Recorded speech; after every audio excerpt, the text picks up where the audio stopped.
stuff on my husband's phone, and he was gonna Where's he at? He left because he knew.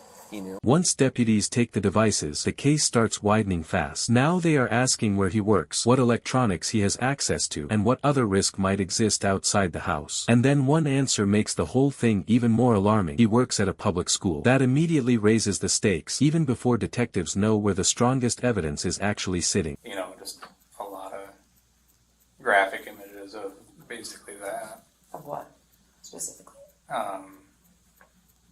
I don't know, like kids and 2 days later, detectives sit down with Mark Label, and instead of denying everything outright, he gives them a partial admission. He says he was generating explicit AI images, describes it like an addiction, and tries to frame the whole thing as fake, not real, and living in some gray area. That becomes his first defense. But that part is illegal. You cannot create AI images of juveniles involved in sexual activity or child racket or any of it. At that point, detectives do not blow the case open yet. In fact, the phone itself does not give the wife the exact confirmation she thought it would. Deputies search what they can, tell her they are not seeing evidence that her own family was secretly recorded or directly targeted, and explain that one missing piece on one device does not end the investigation. That is a key turn in the story because the case survives the first layer of uncertainty. Just make sure you're voicing those opinions.